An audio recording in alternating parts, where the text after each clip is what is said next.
On this episode, Jetski's Garage, I'm going to be reselling this Toploader gearbox to put in my XP coupe.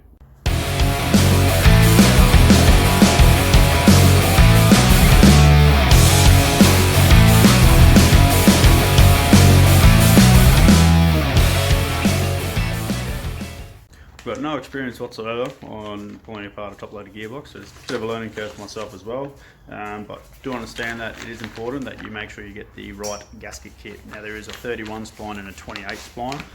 Best way to tell is by identifying with the tag that's on the side of your gearbox. That'll give you a bit of background as well on what that gearbox came out of. Whether it be a Torino, which this one is, 31 spline out of a Torino, might be a Cortina, or yeah, just your typical Falcon. So yeah, basically just going to pull a couple of the plates off and seals out, give it a bit of a clean up, and then yeah, reseal it before we chuck it up onto the engine. As you can see, it does have a fair bit of silicone on it, which is another reason why I sort of wanted to pull it apart. I'm not a big fan of silicone. I think it's pretty crap to work with, especially when you go to pull it down again. You got to, yeah, fair annoying trying to clean it up and get it all done. Pop through it and breathe a hole, I believe. But yeah, I've got this gearbox off a mate up in the Barossa Valley, Glenn. G'day, Glenn. Yeah, shifted fine. Wasn't too much of an issue with it, he said. Got the genuine Ford shifter linkages and that for it. This fork I had just laying around in my spares, and I've bought a brand new Protec slave cylinder. Might have seen the earlier episode fitting the Willard master cylinder. I've already got my clutch master cylinder on, but yeah, this one here I'll be able to put on as well. The car was originally an automatic, which is why I've gone new clutch systems. I will also look at a simple modification that most people know about what way to put this. You can change it around a little bit to help with the hose going too close to the extractors.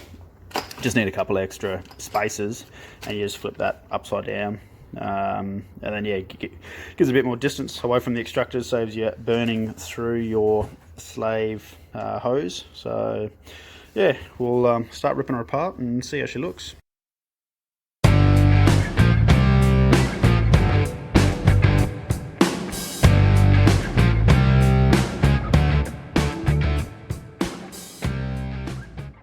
Having a bit of a look now that we've got it open. Seems to shift alright, not too bad. And we've got reverse down here, and that seems to go alright as well. Oh, beg your pardon. So yeah, no, pretty happy. There are some two larger holes here, which then also have thread further down. So just make sure that you have two longer bolts going to those ones. And there is another spot just here. Looks like it's got a little relief valve or something in there. But yeah, got that spring that actually came out of there. So make sure you keep an eye on that as well when you pull that plate off. If you want to save yourself a bit of time of scratching and scraping, trying to get old gaskets and silicone that off, I use a bit of this. Works really well. It's pretty much paint stripper. Will get paint off as well, so be careful where you do spray it. But yeah, it's pretty great. Just spraying on various bits and ends. So I'm going to spray some onto this.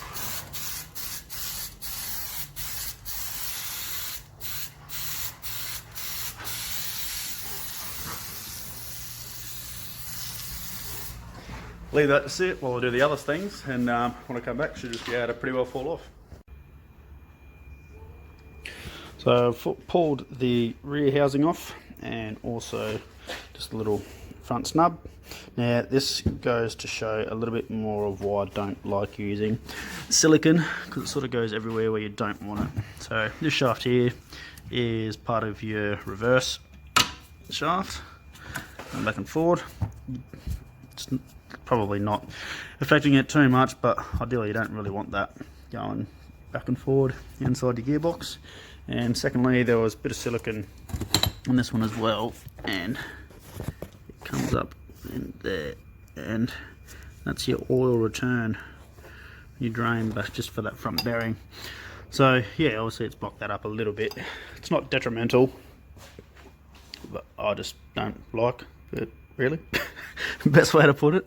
Yeah, and then there you go. Bit of silicone stuck inside that hole, which I would say is your drain as well. So there's the drain there from that one. It's supposed to go back into that hole there, but it's gonna struggle to get back in there if that's clogging it up. So yeah, just use the gaskets that come with the kit. If you want to use silicone, go ahead. But yeah, I just don't like using it. Also pretty happy with the fact that I did pull it apart, because if we look at this seal, it is actually quite hard, and it is actually, if I can find it, there was a split here. Oh, there it is. So there's a split right there, and as you can see, it is quite brittle, which means it's hard, which means it wouldn't have been sealing properly anyway. Now, by no means did Glenn sell me this saying it was a killer, just, you know, jump in, drive sort of box. Hence why I was happy to pull it apart. But yeah, definitely we don't want oil coming out of that, because it would have been coming straight out of here, and yeah, it can definitely affect going into the clutch system. And especially when you've got that oil drain hole blocked up a little bit. I don't think Glenn would have done this or whatnot, who knows, but this box has actually been around a little bit in Adelaide. Might know another person, Mr. Phil, with his white coupe. He used to own the car originally that this gearbox used to be in, so he did mention to me that he definitely gave it a bit of a flogging. I know Glenn definitely gave it a bit of a flogging, and it's not going to change whatsoever with me having it either. So yeah, happy to give it a bit of a reseal, bit of a birthday. The oil actually did look pretty good. There was no metal whatsoever. Yeah, I'm in the oil, so yeah, pretty happy. Put some new seals on it.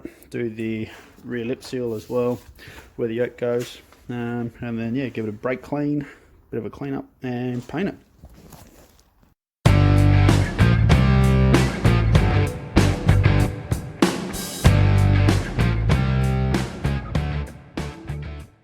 So I pulled the rear seal out of the rear housing for where the drive shaft yoke goes through. That's the seal there. Now I want to go put the new one in, and it doesn't actually fit in there. Looking at the two of them, as you can see, the original one is smaller, so the new one's bigger. I don't know if that is the difference between 28 and 31 spline gearboxes. If anyone knows, just write a bit of comment in the in the comment section underneath the video. I have definitely bought a 31 spline kit. According to my tag, it is a 31 spline Torino box, hence why I bought the 31 spline rebuild kit. Like I said, don't know if that is the difference, whether or not this is a 28 spline housing or not. Don't know if they're interchangeable, wouldn't think they would be, might be, don't know. So yeah, if you do know, let me know. I have gone down to Repco and bought this Calpro seal. It will do the job for sure. It's got a complete rubber coated one. I will be putting a bit of Teflon pipe sealant on the outside of that, which is sort of the same sort of deal of why they've got the red around this. I know the rubber's supposed to seal anyway, but for the sake of it, I just like putting a bit of Teflon pipe sealant on it so it seals a bit better in the housing, which is the exact same goo as what I've got on these bolts. Now the reason why I've got them on these bolts is because where the front and rear housings bolt onto, they're actually not blind holes, they do go straight through into the main housing. So if they're not sealed, you will get oil leaking through those. So that's why I've run sealant on them, on those ones as well. And also these top ones are the same. So a bit of sealant I've put onto those bolts. That's probably one reason why they've used silicone over it all. But for the sake of just cleanliness and not getting that silicone going everywhere through your component, yeah, just use a bit of Teflon pipe sealant on your bolts. Should keep things a bit cleaner and keep your component a bit happier. Another little tip is just make sure you do a bit of prep on your seal with some grease. Just helps so once you start spinning it, it's got something there straight away. Have seen rear crankshaft seals with no grease on them. They do get hot on that initial startup, even though oil does eventually splash up there, and it basically cooks them, makes them hard and brittle, and the seal will eventually leak. So just a little friendly tip, put a bit of grease on there.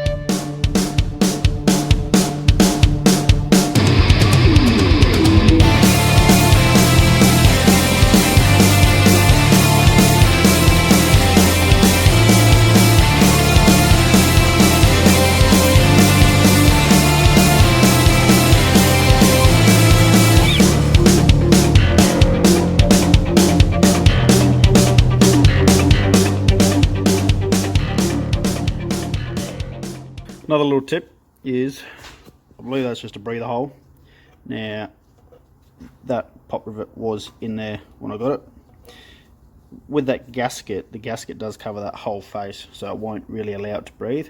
So all I did is tried angling that on a bit of an angle and ended up poking it through. If I can get the hole, yes. And yeah, just ended up pushing it through on a bit of an angle, so that when oil does come up, it's not going to be a straight line straight up through. So yeah, just make sure that you do pierce a hole in your gasket underneath, otherwise it will struggle to breathe and possibly push oil out of your front and rear seals.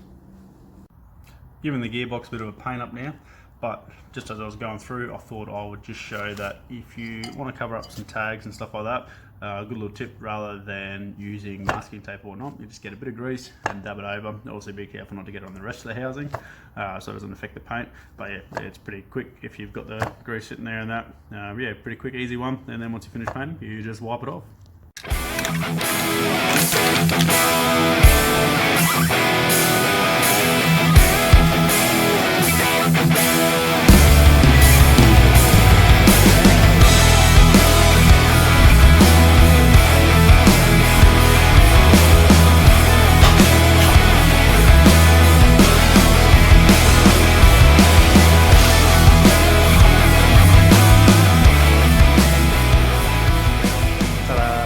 Back again.